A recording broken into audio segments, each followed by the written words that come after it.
honored to co-chair today's webinar.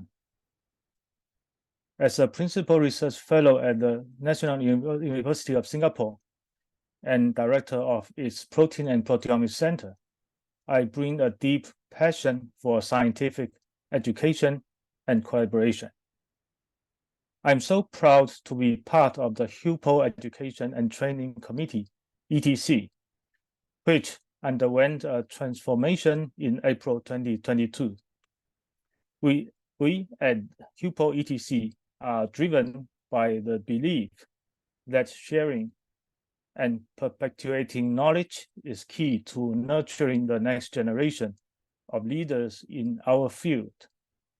Our focus is on creating enriching programs, including workshops, courses, and tutorials.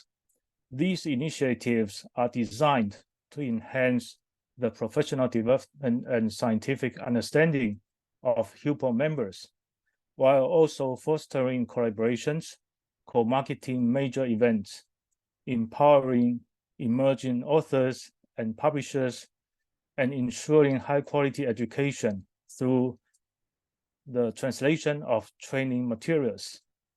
Last year, our webinar series concentrated on the craft of scientific writing, covering paper and grant submissions.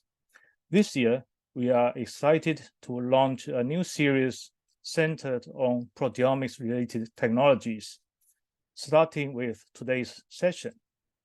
Now, I'm pleased to hand over the stage to Justina, today's webinar chair, who will introduce our speaker. Justina, please. Thank you so much for a really nice introduction. So my name is Justina Verbober. I'm assistant professor at the Cedars-Sinai Medical Center in Los Angeles, California. And today, this is my great pleasure to introduce Daniel DeBoard, who is the vice president at MOBIE Ion System. Daniel has extensive experience in the field of the mass spectrometry. After receiving his PhD in analytical chemistry from Texas A&M University, Daniel served as an associate director of the Advanced Mass Spectrometry Facility at Florida International University. His industry experience includes positions at PABS and the first Detect Corporation, where he worked to design and develop miniaturized MS-based detection systems. For the past 10 years, Daniel has focused on developing ion mobility technologies such as trap ion mobility spectrometry, in short HRIM-MS, and structures for lossless ion manipulations, in short SLIM, to explore how these new technologies can be coupled with traditional LC-MS instruments to assess higher performance in the field of such as proteomics, lipidomics, and biopharma. So Daniel today is going to walk us through the development of the high-resolution ion mobility separation based on the SLIM. And the title of his talk is Why Size Matter. So welcome, Daniel. Thank you for agreeing to talk to us today, and the stage is yours.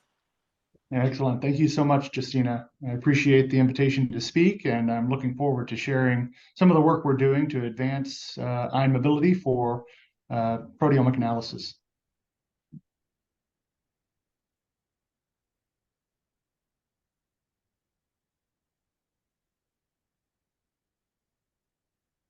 So like Justina said, I entitled my presentation, Why Size Matters, Revolutionizing Protein and Peptide Detection with Ion Mobility.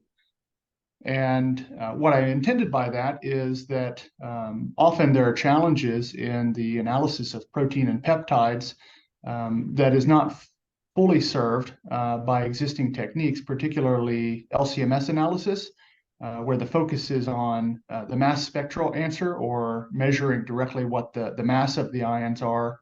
And instead, we can unlock additional information by looking at the size and shape and charge of those ions and coupling that information with the mass spec answer. So in the interest of delivering an educational background for this, I was asked to provide an introduction to ion mobility as a technique in general, and I'll use that as a platform to advance into the world of high-resolution ion mobility.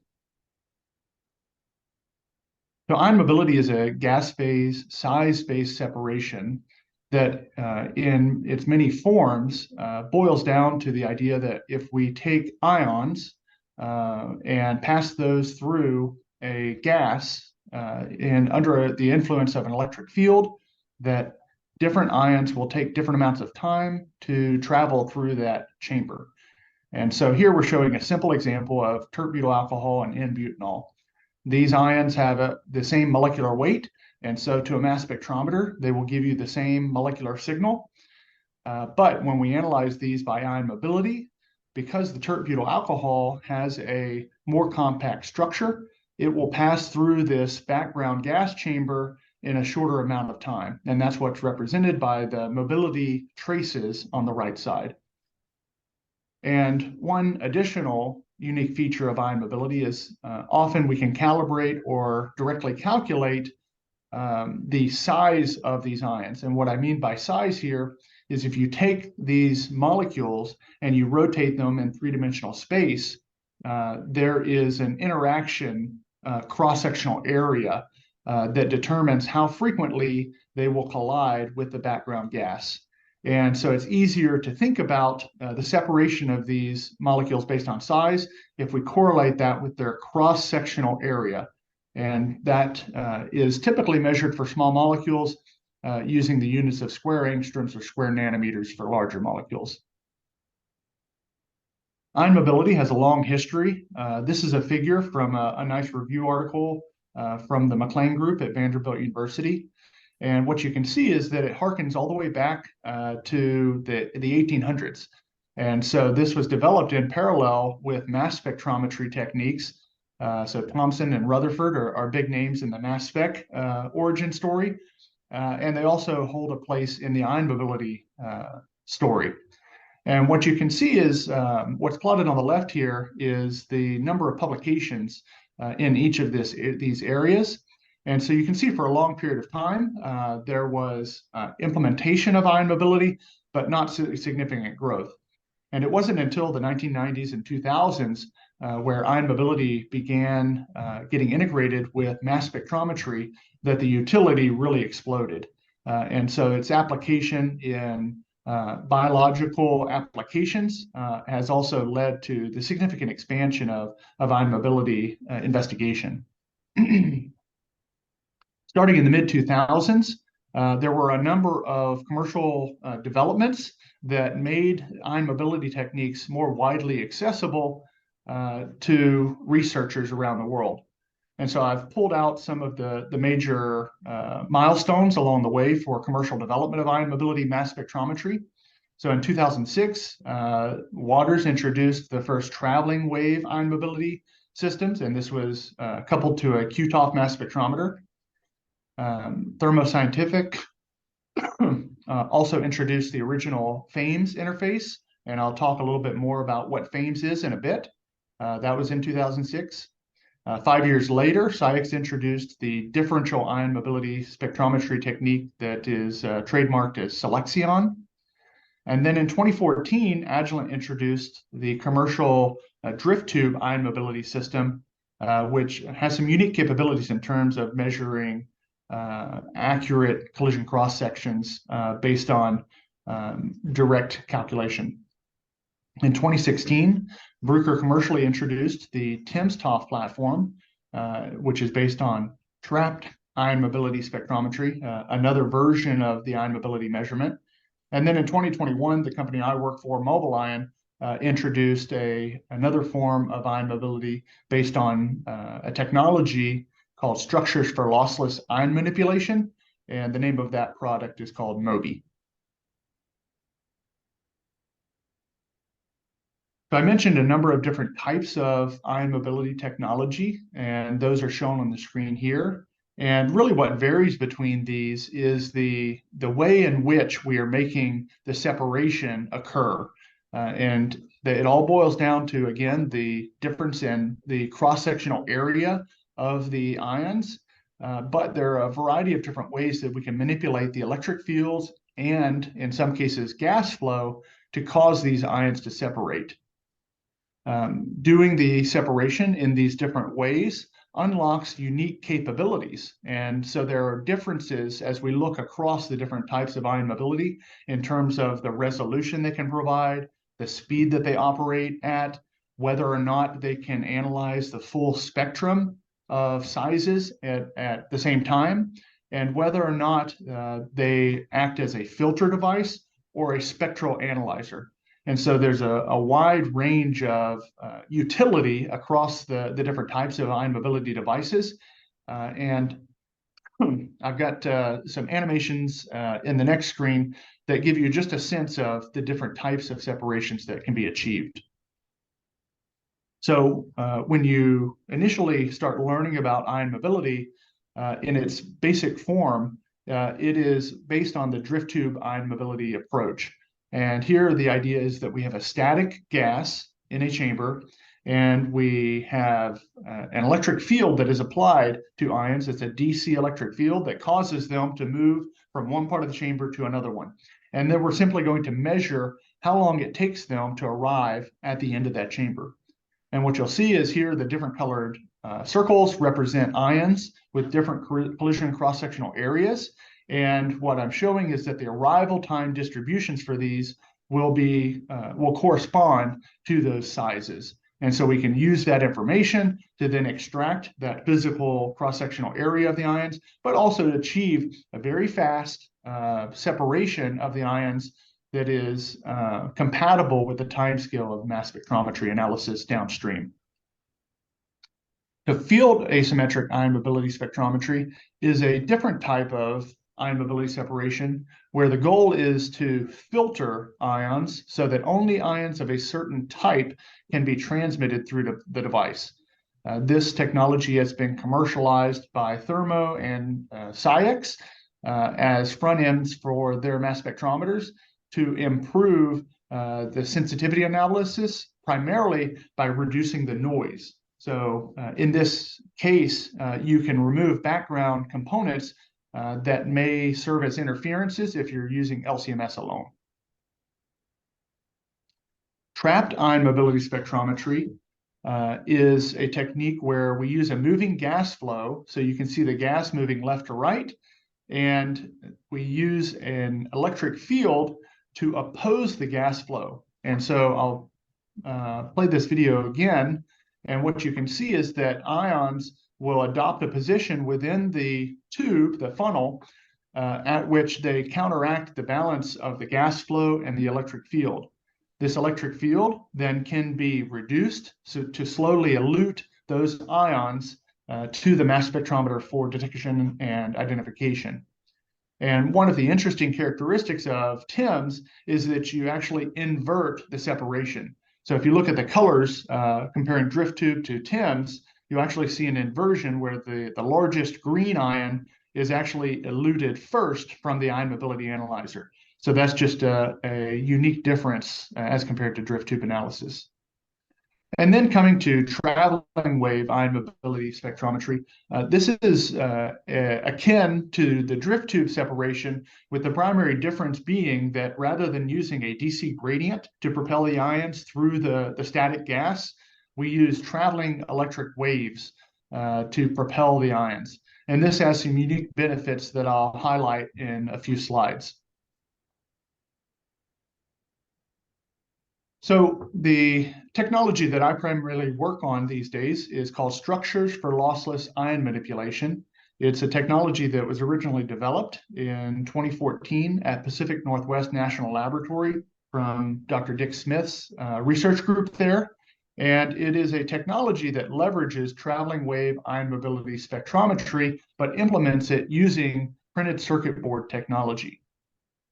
And this has some unique capabilities in terms of improving manufacturability, reproducibility, and reliability of these devices. So the idea is that we're going to pattern electrodes onto the surface of the printed circuit board in a particular way so that we can trap and manipulate ions in a gap in between two of these mirror image circuit boards. And I'm showing the electrode pattern on the bottom left.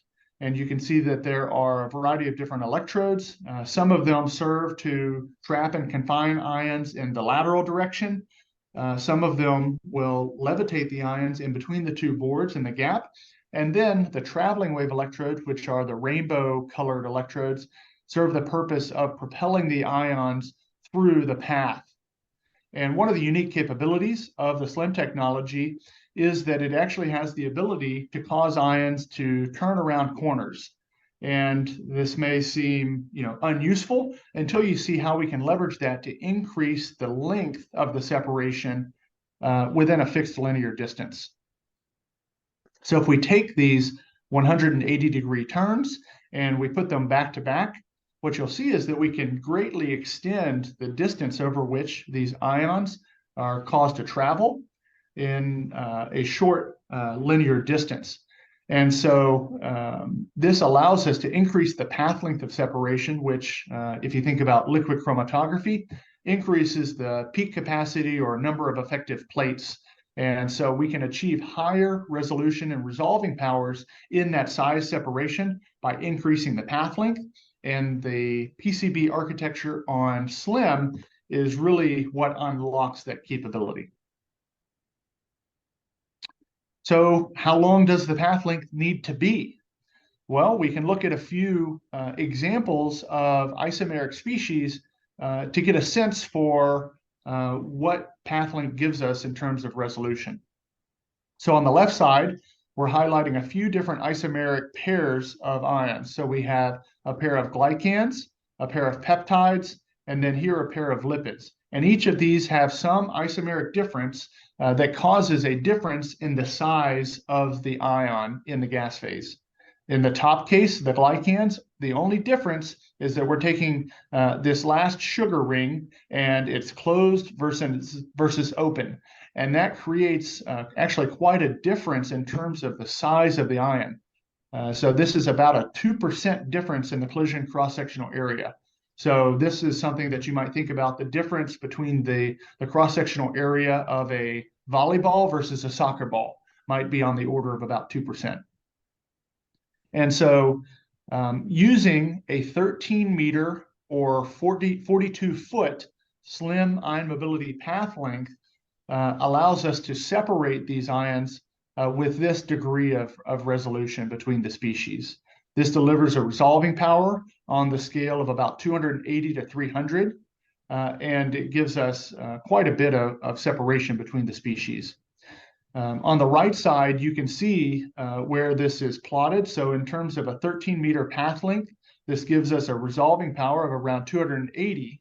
And because the SLIM PCB architecture is flexible for design, there have been a variety of devices that have been developed of different path lengths. So we can characterize the relationship between the resolving power and the path length. And you can see that that follows a square root relationship. So if we double the path length, we get a square root of 2 increase in the resolving power. And so we like to operate at this region of the path length spectrum because it gives us the ability to separate components down to around 0.3 difference in their CCS cross-section, but it doesn't require a significant increase in the analysis time. So if we look at the two more challenging cases, here we have two peptides, pentapeptides, that are reversed in their sequence. So same amino acids, we're just changing the order of the amino acids. This impacts their folding of that peptide, the secondary structure, and that impacts the collision cross-sectional size that we measure in ion mobility. And here you can again see that we have a significant difference in the measured size of those ions. So they're easy to separate with a 13-meter device. I will point out that this is a benchmark that on many of the other ion mobility techniques is difficult or impossible to achieve. And then if we come to an even more challenging situation, these two lipid species differ only in the orientation of the double bonds in the fatty acid tails.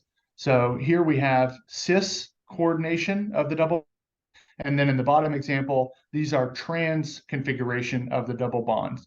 And this creates about a 0.3% difference in the collision cross-section, which is distinguishable using a 13-meter separation. So that's really pushing things to the limit in terms of being able to extract this information that would be difficult to achieve just using liquid chromatography or a combination of LC-MS, even with fragmentation. So one of the main advantages of ion mobility is that it's fast. So if we look at a typical HPLC separation, it's well known that you can increase the column length or slow down the gradient to improve the resolving power. And so what we're showing here is that an LC gradient typically operates over a time scale of hundreds of seconds to thousands of seconds, so minutes or tens of minutes. And that allows you to access a region of resolving power or peak capacity of tens to all the way up to thousands. However, if we think about doing a similar, achieving a similar peak capacity using high resolution ion mobility, the beauty of this approach is that we can do this 3 orders of magnitude faster in time because it is a separation happening in the gas phase rather than the liquid phase. And so the dynamics of that process are 1,000 times faster. So a 250 peak capacity can be achieved in a period of just 1 second rather than 1,000 seconds.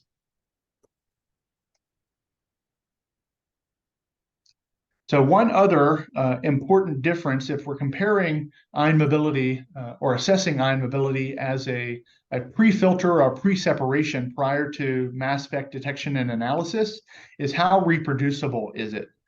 So if we think about liquid chromatography separations, there are a lot of factors that influence the reproducibility of a retention time measurement. So if you change your column, even if it's the same type of column from a different lot, you can see differences in retention time. You can see day-to-day variation in the retention time based on the mobile phase or the conditions, temperature conditions of the column.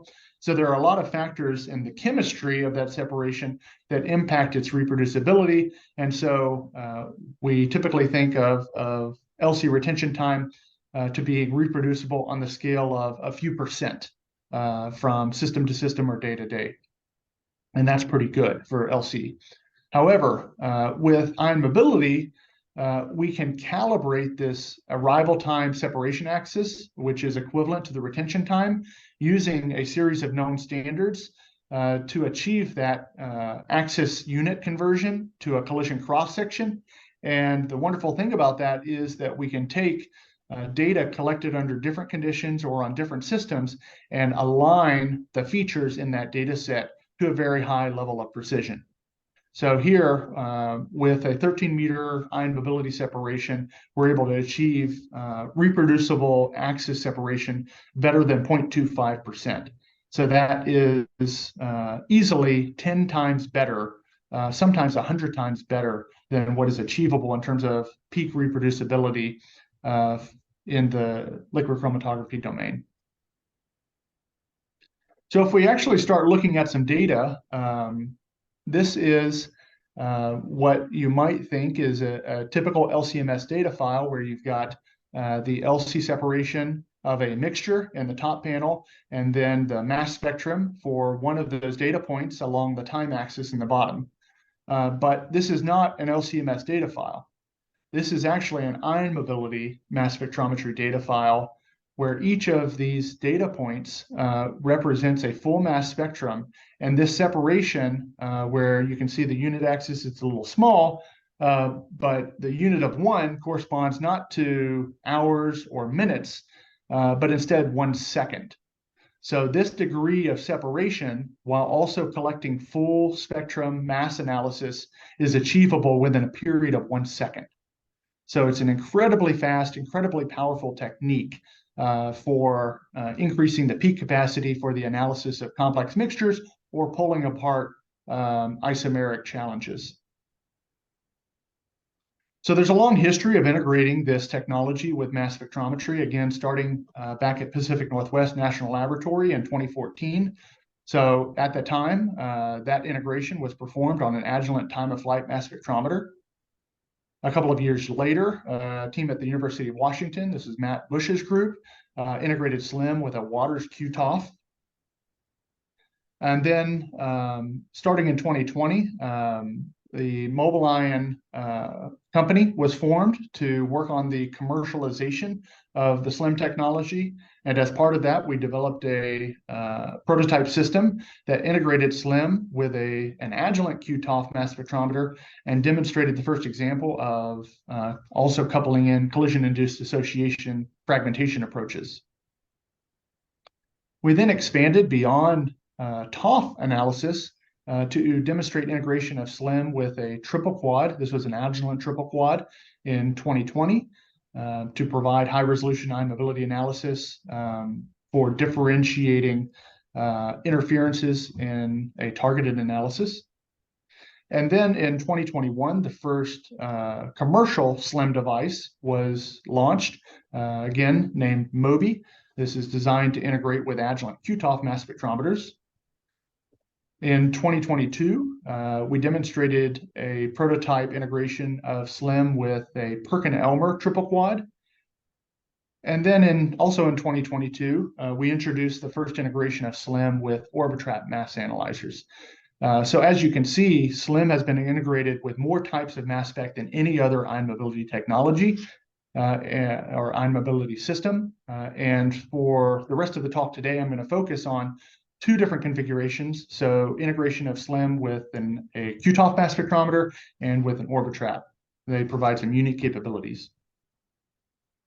So the integration with the Agilent QTOF mass spectrometer has the benefit of providing full spectral analysis in the mobility and the mass domain, while also being compatible with an LC separation. So here you can see the separation of these ions, again, via the animation being performed in the central SLIM region. So as the ions elute from the mobility analyzer, the time-of-flight mass spectrometer is collecting mass spectra at every time data point. And this generates a multi-dimensional data set where we capture the retention time, the collision cross-section, and the mass to charge of every species that comes out of the sample. So if we think about what this data looks like, we're often used to looking at LC-MS data as a time evolution of the mass spectral signals. So for a given ion, you'll have some series of peaks that will correspond to that analyte, and we're looking at how that abundance changes over time. If we now incorporate a mobility spectrum, we create something that we call the ion mobility mass spec frame, where you have this correlation between mass and mobility information that is collected for every data point. When we then do the LC analysis, we're simply extrapolating this LC-MS approach to looking at the abundance of how each of the features in this frame changes. So this is a representative data file for a simple protein digest. Here we're looking at a single protein, and we'll start from the top. You can see this is the LC separation showing separate LC retention time peaks corresponding to each of the different peptides from that protein digest. And then for each data point in this chromatogram, we have a full two-dimensional mobility mass heat map. And what we're looking at in the bottom is the summed heat map over all of the LC peaks to show you the level of peak capacity and informing power that this has. So you can see the information from the total ion mobilogram on the left and the total mass spectrum on the top, and then the correlation between those in the bottom right. So this heat map has incredible power to unlock information about the ions that we're analyzing. The simplest information we can pull out is what is the charge state? You can sometimes get that looking at the isotope distribution in the mass spectrum. Here, we can simply look at where these peaks arrive in the heat map based on the mobility and mass information to differentiate between singly and doubly charged ions. So really powerful. We can zoom in to the region of interest for proteomic digest. So typically when we're looking at a proteomic digest, the most informative information comes from fragmentation of doubly charged ions or triply charged ions, and in the region of 400 to 1,000 or 400 to 1,200 m/Z, which is this region of the mass spectrum. So here you can see there is just incredible depth of information that is collected here. And we have a peak capacity in the mobility domain that allows us to pull apart features that would otherwise be overlapping in the mass domain. And so what does that information really tell us? So if we think about distinguishing peptides using high resolution ion mobility, one of the most obvious applications is the analysis of post-translational modifications. There can be some PTMs that are difficult to detect by mass spectrometry alone because they have isobaric or isomeric interferences. So peptides naturally adopt three-dimensional shapes. This is something we learn in biochemistry class in terms of secondary and tertiary structure. And on the right, you'll see some images showing the alpha helix and beta sheet. And then whenever you get to larger proteins, you'll see how those moieties combine to create more complex three-dimensional structures. Each of these cause a certain size of that molecule. And if you make a modification to one of the residues or add a modification, that will impact the measurable size of that protein or peptide. And ion mobility is an excellent tool for directly measuring the shape and size of these types of ions. So we can do this even when there's not a detectable mass change. So here's some examples. We can look at deamidation versus isomerization. So here what we have on the left side is the measured mass spectrum for a mixture of peptides. So you've got 1, 2, 3, 4, 5 different peptides with overlapping isotope distributions. These are isobaric and isomeric interferences, and in the case of this high-resolution time-of-flight mass analyzer, there's not enough resolution to use exact mass to differentiate these. And in the case of things like aspartic acid and isoaspartic acid, there's no mass difference, so it doesn't matter if you're using an FTICR with 1 million mass resolving power, you can't differentiate those by exact mass alone. However, if we look at the mobility profile, which is shown in the bottom right, we actually get clean mobility separation between all 5 different species. And we can use this information to definitively identify each of these PTM forms. So really powerful in terms of being able to differentiate between the native peptide, the isoaspartic residues, and the deamidated species. And I'll again point out the separation axis. This is a super fast separation, right? This is happening in a period of 170 milliseconds. This analysis is a flow injection analysis of a mixture.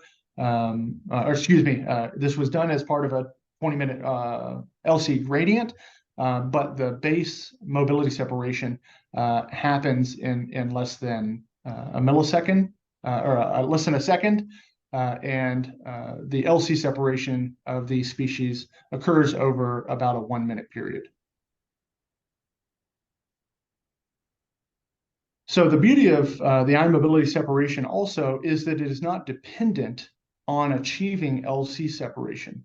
So here's an example of looking at 2 peptides where the only difference is one residue that has an isoaspartic or an aspartic residue. That creates enough of a size difference that we can separate those in the mobility dimension. And so if we think about, the typical current day way that you would differentiate these using LC-MS alone, you would likely rely on achieving LC separation. And so in this case, with a 20-minute LC separation, we get good separation of these 2 species in the LC dimension. That can even be accelerated to a 10-minute separation. But there is a point at which, if you keep accelerating the LC separation, you lose chromatographic separation, and you're no longer able to distinguish between these 2 species. That is not the case in the ion mobility dimension.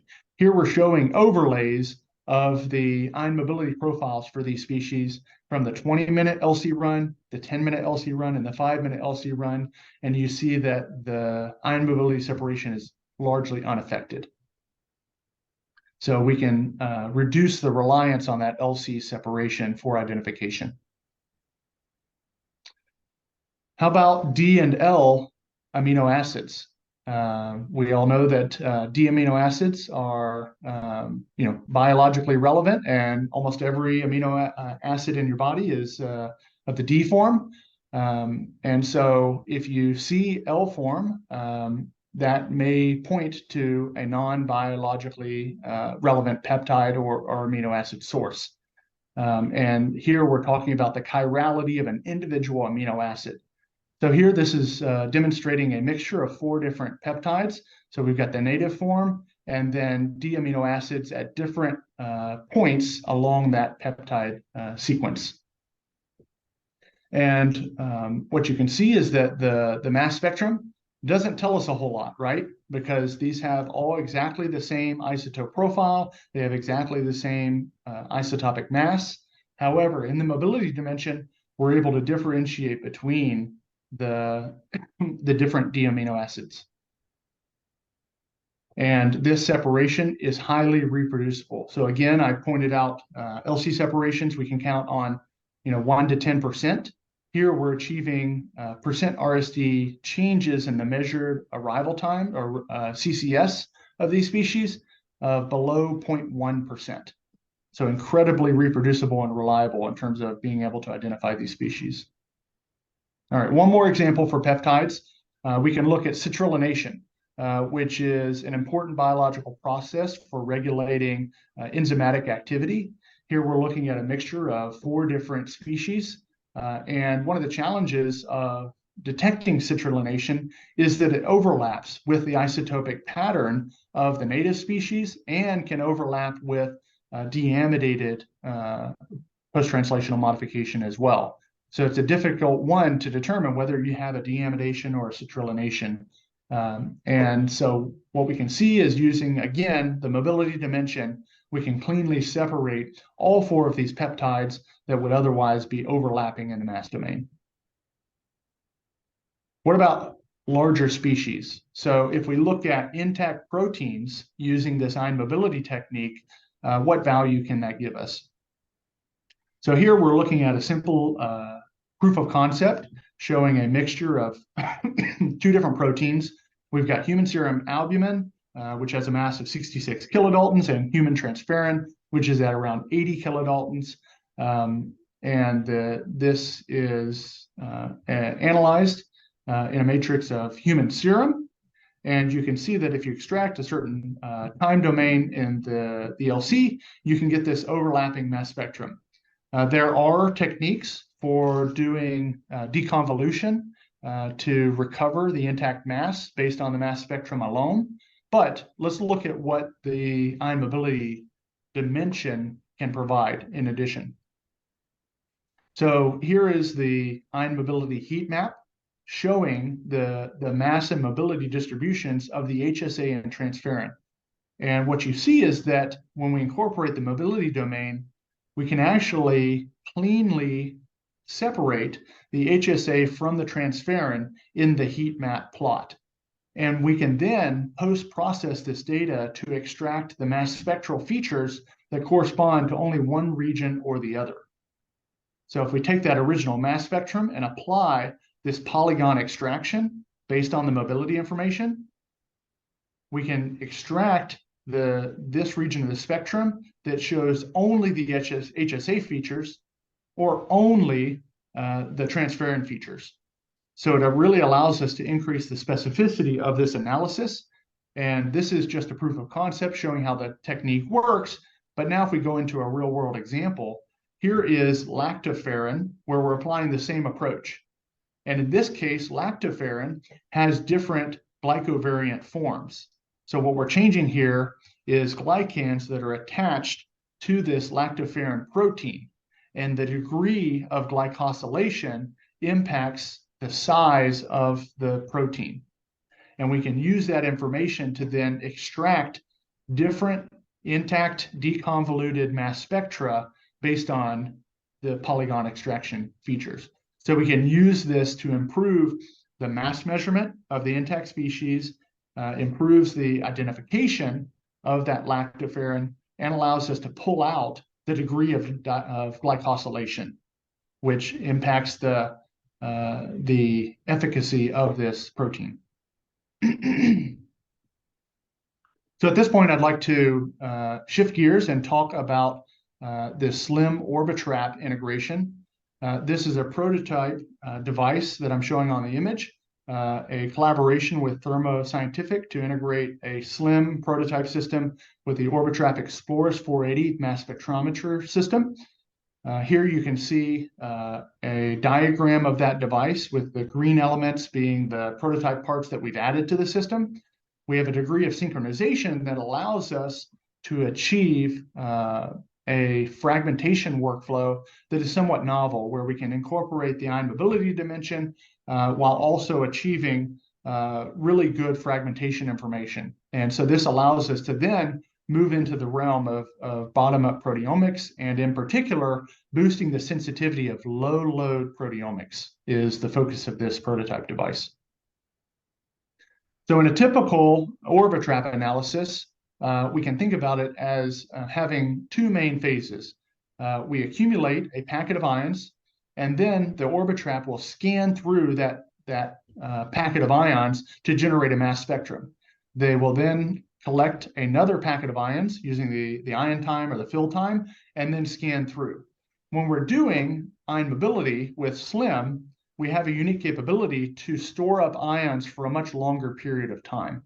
So rather than using a short fill time, we can accumulate for a very long period, so up to seconds of time. So we have lots of ions to work with.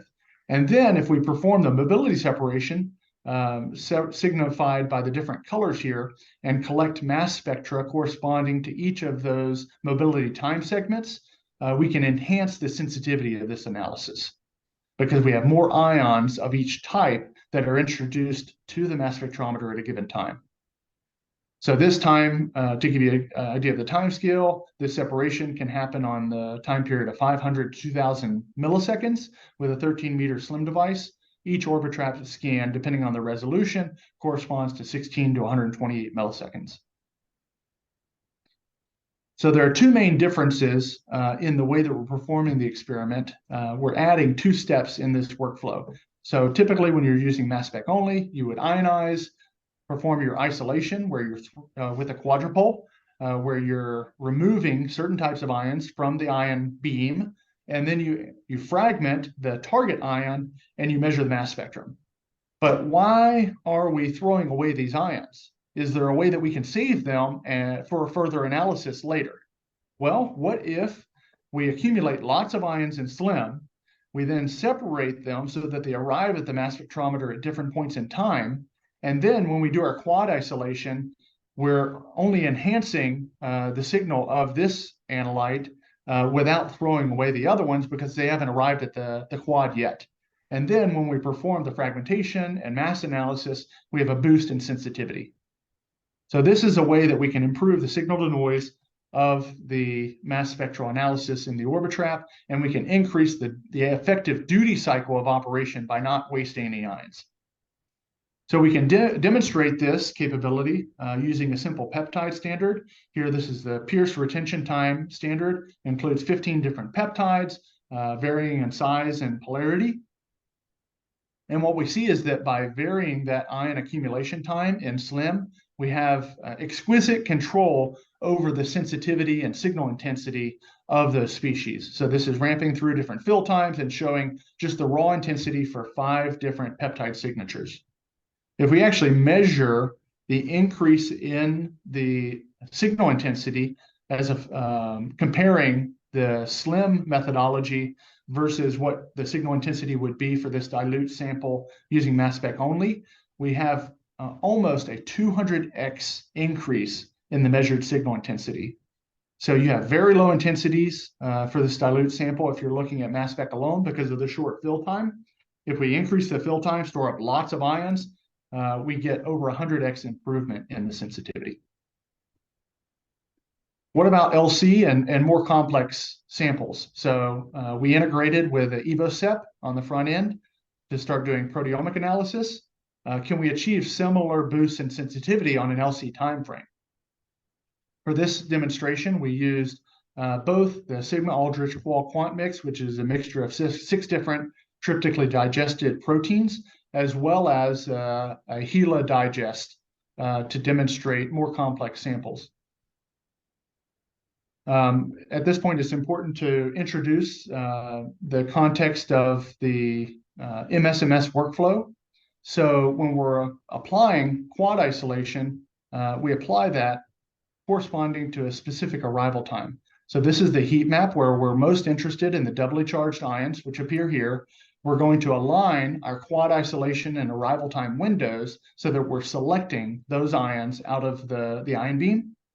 And then we're going to do one cycle through as MS1, and then do another cycle through with MS2, isolating a subsegment of those windows.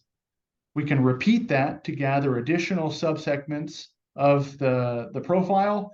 And once we do one full cycle through of MS1 and MS2 cycles of the ion mobility, we then repeat that process. So each of these represents a single LC time point, and that can be achieved in a few seconds. So this is the result. If we compare the chromatogram of a standard DIA workflow, so this is using an Orbitrap Exploris 480 in its standard DIA workflow. We've just taken that qual-quant mix and diluted it 2,000 times. So it is effectively below the limit of detection for the system. However, if we enable the SLIM accumulation and analysis in the SLIM DIA workflow, look at the chromatographic peaks that we're able to pull out of the noise. It's incredible. We boost the sensitivity on average over a factor of 40. So all of these peptide signatures are now detectable. This workflow of SLIM-enabled DIA, we've worked with Biognosys as well to develop a custom add-on to their Spectronaut 17 workflow that makes it compatible so they can understand this data, and it can pull out all 6 of these proteins using the Sigma qual-quant standard that were not detectable using the SLIM DIA or the standard DIA with the Explorer system. Okay, finally, last data slide here. This is an analysis of HeLa, low load. So looking at 2, 5, and 10 nanograms. So we're at approaching the single cell HeLa level. And what we see is a comparison between a standard DIA workflow on an Orbitrap Exploris 480 versus the SLIM-enabled DIA workflow. We're able to increase the number of protein groups identified, in some cases, over a factor of 2. So this is a significant boost. So 227% of the proteins that were ID'd in the standard workflow.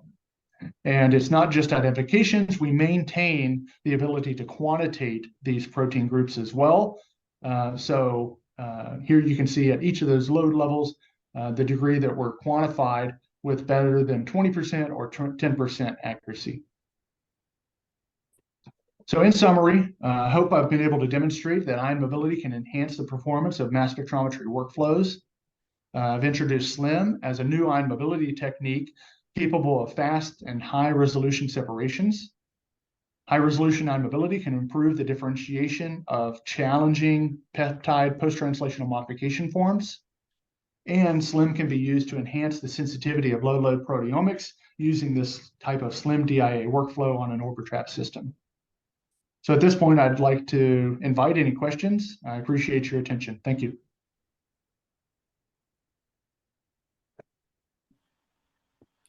Thank you so much, Daniel. That was a really, really good presentation and a lot of information from the history to the future. So I'm really glad that that you can join us and tell us all about the ion mobility. If there is any questions, please put it on the Q&A session, or just raise a hand or and speak up. Daniel is very friendly and very knowledgeable, as you could hear. So it will be good that you can ask the question. But I have the question because I have the privilege, yes, to chairing the session. So you show that the initial length of the path, yes, is 13 meters. So I believe it was established, but with the additional to the Orbitrap, to the EVOSIP, to the all other instruments, is there is any different in range of the path, or this is your standard? Have you tested? Yeah, good question. So all of the data that I showed today was collected using a 13-meter path. That is kind of what we've standardized on in terms of that is a path length where we can achieve a separation on a time scale that is still compatible with LC. But it also provides us enough resolution that we can distinguish between most of the small differences in size that we need to be able to see.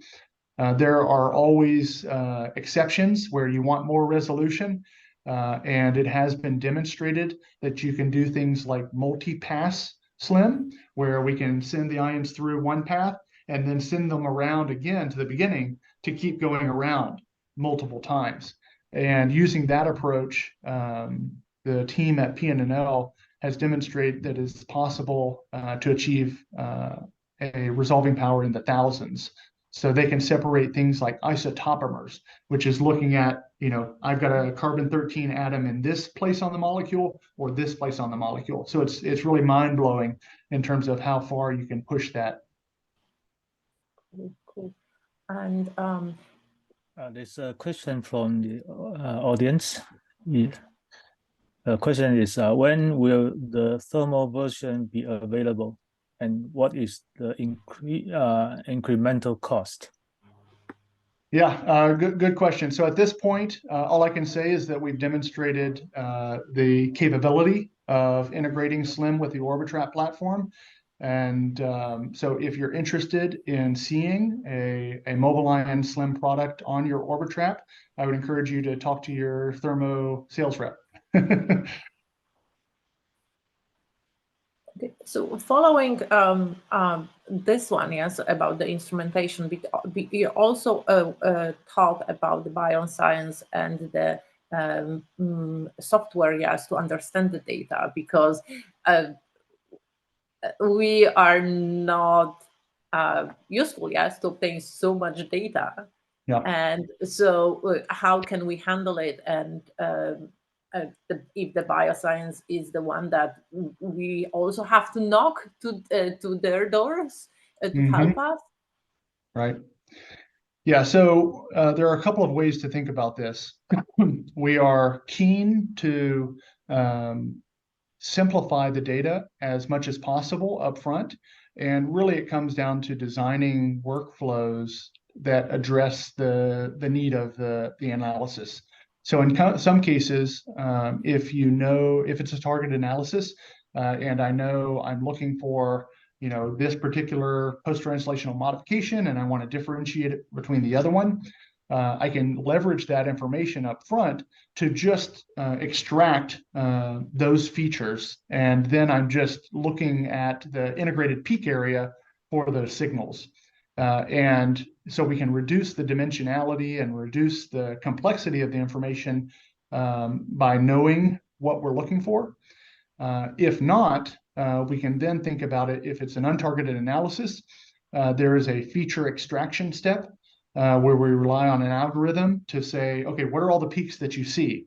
And then that gets converted into a peak list, right? And that is consistent with what you have from a typical LC-MS analysis, except you may have a couple of extra columns that define the mobility separation information. So you have additional identifiers, and you may have additional peaks in that peak list where you have the same mass, same retention time, but you have this other identifier that says, hey, these are isomers. Okay. The question from Han-Ting Liao. The question is there a recommended tool for visualizing ion mobility data, say Bruker timsTOF? Yeah, so there are a number of software tools out there. I mentioned a number of commercial vendors. Each of them provide their own tools for visualizing the ion mobility information. So I am not up to date on the latest of the Bruker software suite, but I would that should be accessible information. I know that they have tools for visualizing their own data. There are not a lot of vendor agnostic visualization tools, I can say. But I would be happy to share a reference article that does provide some software tools for visualizing ion mobility data. Some of those are, more interactive than others. But if the chairs could help with transmitting that information, I'd be happy to share a reference article. Oh, definitely, definitely. I think so. We can arrange that and send to our guests. So one last question before I'll let you go. So you mentioned and you show the post-translation separation, and especially the citronylation and diamidation, which are close to my research.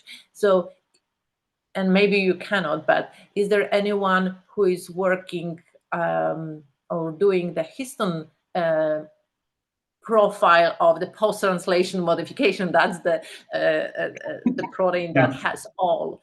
If that has been done using your system, because I think so that's the perfect system to go with. Yeah. No, we've had a lot of inquiries. That is something that I've wanted to explore. It just, when we're introducing a new technology and we have all of these applications, you can't do everything at the same time. And so it's on the list. We just haven't gotten there yet. But we're certainly looking for collaborators that would help us to explore the capabilities of high resolution ion mobility for improving characterization there. I know in the little bit of research that I've done in terms of the citronylation, in particular, the epigenetic regulation is determined a lot by that citronylation PTM. Yeah. Well, so I'm keeping my finger crossed for that, because, as I said, that's close to my home. So hopefully we and others can explore your system more deeply. So with that, we are up to the hour. So I would like to thank you so much, Daniel, one more time for the presentation and for the knowledge that you could share with us. And I would like to thank everyone also for joining us. And please remember, we are also live streaming, and we also are going to put our webinar on the YouTube channel, so you can enjoy it later at your convenience. Thank you so much one more time. Thank you, Lynn. Thank you. Thank you.